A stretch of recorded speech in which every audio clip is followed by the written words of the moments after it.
우리 하나님 말씀 잠언 23장 26절 한 절만 보겠습니다.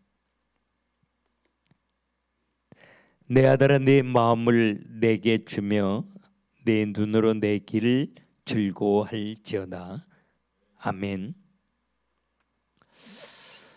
요한복음 1장 12절에 우리가 믿음으로 예수 그리스도를 내 안에 영접할 때 우리의 신분이 하나님의 자녀로 바뀌어져요. 좀 더 분명하게 말하면 하나님을 거절하고 떠나간 인생은 눈에 보이지 않는 우리의 인생을 파멸 가운데로 이끌어가는 어두움의 손에 붙들려서 그에게 끌려가고 종노릇하는 요한복음 8장 44절에 보면 마귀 자녀로 살고 있는 거죠. 근데 왜 예수가 그리스도로 오셨는지, 그리스도로서 무슨 일을 해 놓으셨는지 분명히 알고 깨닫고 믿음으로 예수를 영접할 때 마귀 자녀에서 하나님의 자녀로 신분이 이동되어지게 되는데, 이걸 우리는 구원 이렇게 말합니다. 우리가 예수 믿고 구원받은 하나님의 자녀 되었을 때 우리는 하나님의 이제 놀라운 계획 가운데 살게 되는데, 그런 하나님의 자녀들을 하나님이 참 많이 사랑하신다라고 하는 거죠. 우리가 생각하는 데 훨씬 더 많이요. 이스라엘 백성들이 하나님의 사랑을 받으면서 이 하나님의 사랑을 알고 깨닫지 못했을 때 그들은 하나님의 사랑을 저버리고 우상 앞에 무릎을 꿇게 됐죠. 우리에게 정말 부족하고 연약하고 불신앙, 불순종 너무 많고 여전히 쉽게 쓰러지고 무너지는 못난 모습을 보일지라도 내가 하나님의 자녀 맞다라고 하면 살아계신 하나님이 내 곁에 계셔서 오늘 본문에 내 아들아 이렇게 부르죠. 저도 이렇게 가끔 아들을 만나면 아들 이렇게 부르는데 그냥 좋아요.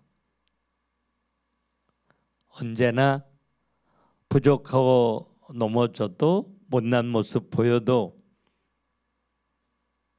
그래도 언제나 부모 앞에는 멋있는 아들, 사랑하는 아들, 그래서 우리 아들 이렇게 하는데, 우리가 정말 부족하고 연약할지라도 하나님 눈에는 언제나 내 아들인 거죠. 포기할 수 없는 아들. 만져주고 싶고 치료해주고 싶고 응답해주고 싶고 축복해주고 싶고 그런 아들. 그래서 오늘 본문에 우리를 향해서 하나님이 내 아들아 이렇게 부르신 거죠. 교회 속에 있는 많은 그리스도인들이 우리를 향해서 내 아들이라고 부르시는 하나님의 마음을 잘 인식하지 못하고 확신하지 못하고 사는 사람들 너무 많죠. 그래서 우리에게 탕자의 비유를 통해서 하나님의 자녀된 우리를 얼마나 많이 사랑하시는지. 집 떠나간 탕자가 뭐가 이쁘겠어요. 많은 사람들이 손가락질하는 사람 같지도 않은 인생인데 뭐가 이쁘겠어요. 그러나 아버지의 눈에는 여전히 내 아들이었죠. 죽었던 내 아들이 돌아왔다고 이렇게 이야기하잖아요. 본인은 난 아버지의 아들이 아니라고 이렇게 말합니다. 하나님이 우리의 여러 가지 부족과 허물진 모습 다 아시고 보심에도 불구하고 여전히 내 아들이라고 부르시면서 하나님이 사랑하는 마음으로 간절히 요구하시는 게 있어요. 우리에게 우리의 마음 전체를 하나님께 드리며 살기를 원한다는 거. 근데 그게 하나님을 위해서가 아니라 그렇게 하나님 앞에 우리의 마음 전체를 드리며 살 때 그 인생이 행복해질 수 있기 때문이죠. 누군가를 사랑하면 주고 싶은 거 많이 있지만 가장 먼저 자기 마음 전체를 아낌없이 다 줘요. 주는 게 아니라 그냥 마음 전체가 상대방에게 흘러가죠. 사랑하니까. 그래서 하나님이 정말 우리가 구원받은 하나님의 자녀라면, 하나님이 날 사랑하는 걸 안다면 우리 마음 전체가 하나님 앞에 드려지기를 원한다는 것입니다.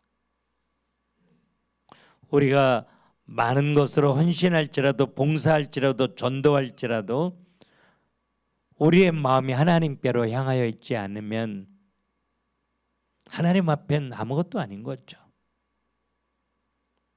가끔씩 속상할 때 있어도, 내 기준에 맞지 않아도, 감정이 뒤틀릴 때 있어도 그래도 여전히 우리의 마음이 하나님께 고정되어 있기를 하나님이 원하셔요. 이스라엘 백성들은 아파서 하나님 앞에 등을 돌렸고 너무 풍성해서 하나님 앞에 등 돌리고 살았어요. 레위기 1장에 보면 하나님 앞에 번제물을 드릴 때 각을 떠서 이렇게 드리는데 이 내장을 다 물에 깨끗이 씻어서 불에 태워 드려요. 그건 우리 마음 전체가 하나님 앞에 드려지는 게 예배라고 하는 거죠. 그래서 우리의 마음 전체를 하나님 앞에 드리며 찬송할 때 하나님이 하늘 문을 열으시고 우리에게 기름 부으신 은혜를 주시는 거죠. 레위기 1장 13절에 보면 그렇게 내장을 다 태워서 불에 태워 하나님 앞에 제사할 때 하나님이 향기로운 냄새다 이렇게 이야기해요. 하나님 앞에 기쁨이 되는 거죠. 그래서 우리의 마음 전체가 하나님 앞에 드려지기를 원합니다. 이 밤에 그렇게 고백했으면 좋겠고요. 한 가지 더 하나님이 요구하시는 게 있는데 네 눈으로 내 길을 즐거워할지어다 이렇게 이야기해요. 사람은 다 보는 것에 따라서 결정되잖아요. 근데 하나님이 우리를 내 아들이라고 부르시면서 우리의 걸음을 이끌어 가시는데 정말 이해하지 못하는 길로 이끌어 가실 때가 훨씬 더 많거든요. 내가 원하는 길로 나를 이끌어 갈 때보다는. 근데 네 상식에 네 이치에 맞지 않고 네가 원하는 길이 아닐지라도 내가 네 손 붙잡고 가는 그 길을 바라보면서 즐거워했으면 좋겠어. 내가 널 사랑하는 걸 안다면 이것도 정말 사랑해서 널 이끌어 갈 테니까. 오늘 하나님이 이야기를 하셔요. 어제도 신방하면서 너무 사랑하는 사람들이 너무 아픈 거예요. 너무 행복하게 살아야 되는데 오면서 굉장히 이렇게 마음이 아프더라고요. 우리 교회 식구들 가운데도 원하지 않는 문제, 아픔, 질병, 갈등 이렇게 만나서 힘들어하는 사람들 너무 많이 있어요. 그러나 그것이 우연히 온 것이 아니라 하나님의 손 안에서 온 거라면 그것이 하나님의 사랑인 줄로 믿고 하나님의 계획인 줄로 믿고 분명히 하나님의 손에 멋진 결론이 준비되어져 있는 줄로 믿고 감사로 찬송하면서 즐거움으로 나 따라오면 안 되니 이제 하나님의 마음이에요. 이 밤에 우리 기도하면서 정말 내가 원하지 않는 길, 정말 제발 이런 길에 서 있지 않았으면 좋겠어. 그런데 실패의 길, 갈등의 길, 정말 내가 아무것도 할 수 없는 문제 앞에 우리를 세워놓았을지라도 이 길이 하나님의 인도에 가시는 길이 분명하다면 이게 사랑인 줄로 믿고 이게 하나님의 계획인 줄로 믿고 이게 나를 축복하시는 하나님의 손길인 줄로 믿고 감사함으로 주님 따라가기를 원합니다. 그렇게 기도했으면 좋겠어요. 이스라엘 백성들이 이게 광야에서 안 됐어요. 계속해서 넘어져요. 원망하고 불평하고 좌절해요.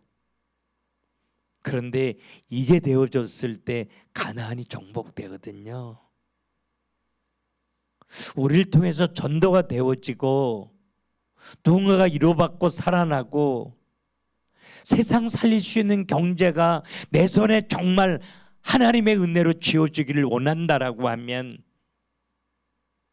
이게 내 삶 속에 적용되어져야 될 것 같아요. 오늘 밤에 이 말씀을 붙잡고 우리를 향한 하나님의 사랑을 다시 한번 확신하고 붙잡게 하옵소서.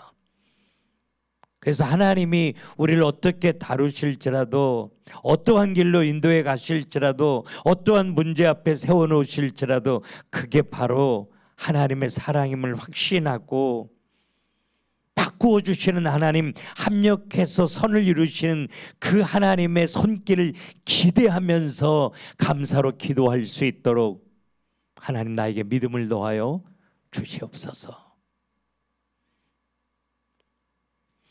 이 하나님의 사랑이 확신되어지고 인도의 확신이 있었을 때 이스라엘 백성들을 통해서 가나안이 정복되어졌던 것처럼 하나님 이 말씀이 내 삶 속에 성취되어져서 내게 하나님의 응답과 축복의 증거로 나타나고 이 복음 가지고 세상이 정복되어질 수 있도록 하나님의 손으로 역사하여 주시옵소서. 그렇게 소원하며 기도하는 여러분 될 수 있기를 주님의 이름으로 축원합니다. 기도합시다.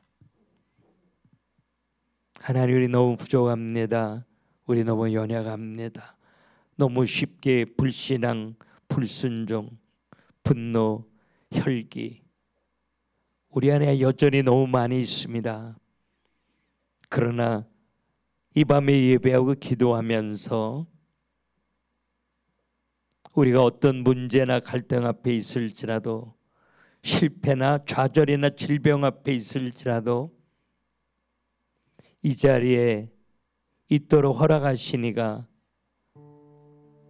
날 정말 사랑하시는 하나님이신 줄로 믿고, 그래서 이 문제 속에 반드시 하나님의 멋진 손길, 멋진 결론이 준비되어져 있는 줄로 믿고 우리의 마음을 다 하나님께 드리면서 우리 눈으로 우리를 인도해 가시는 하나님 바라보고 감사로 기도하게 하여 주시옵소서. 이 제단에 기도하는 자들이 많아지게 하시고 이 제단을 찾아오는 사람들마다 위로받고 영안이 열려지고 치료되어지고 살아나고, 그래서 하나님이신 증거 가지고 세상 살리는 그리스도의 제자들이 계속해서 세워지게 하옵소서.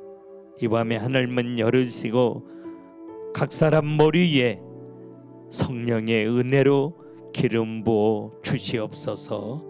예수님의 이름으로 기도 올리옵나이다. 아멘.